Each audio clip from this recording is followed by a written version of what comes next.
Hello everybody, it's Wulf here again. I got a quick tip for you today. Today's tip is geared pretty much to beginners on the guitar.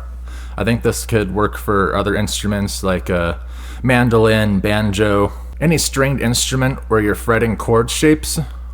You can do some cool stuff here without having to think too hard, without having to try too hard. I just want you to take all of the simple chord shapes that you already know. You know, all of our Cowboy chords, our first position, C, A minor, all that, right? They're all cool chords by themselves, but they're also a very good foundation for building other chords with cooler harmonies without having to think and without having to put a bunch of music theory into it, right?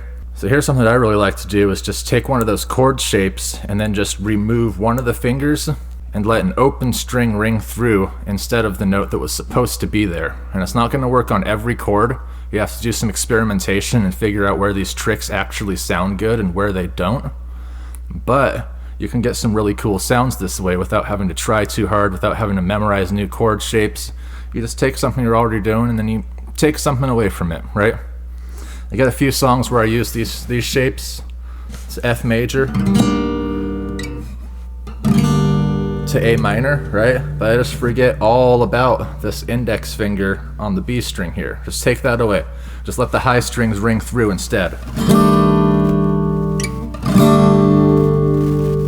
Has a completely different sound and completely different quality. It's still an F chord, and it's still an A chord. But it sounds a lot more dark and a lot more spooky that way, right?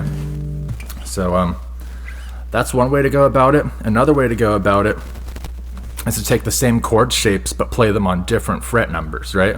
And in some of these cases, you're going to want to let the open strings ring through.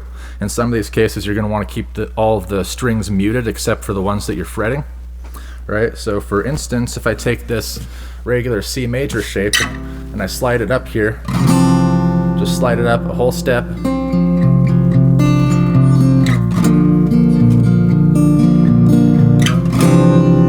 gives you a nice D major kind of sound with some different open strings coming through there, creating a whole different kind of chord, right? As opposed to if you did D major down there, or you could go. I like the second way better myself. Maybe not everybody does. Or for another example, you could take your E minor shape, just those two fingers, you just slide that right forward.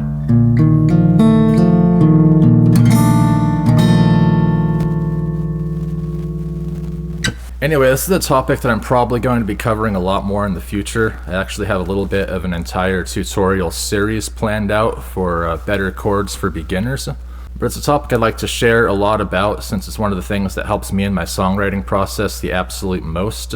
It's getting those chord sounds that not a lot of other guitarists use all the time, not a lot of beginners know how to do, but also not having to drive ourselves crazy with learning a lot of music theory in order to get these things down. Anyway, that's all for today. Hope you guys enjoy, and I'll see you next time.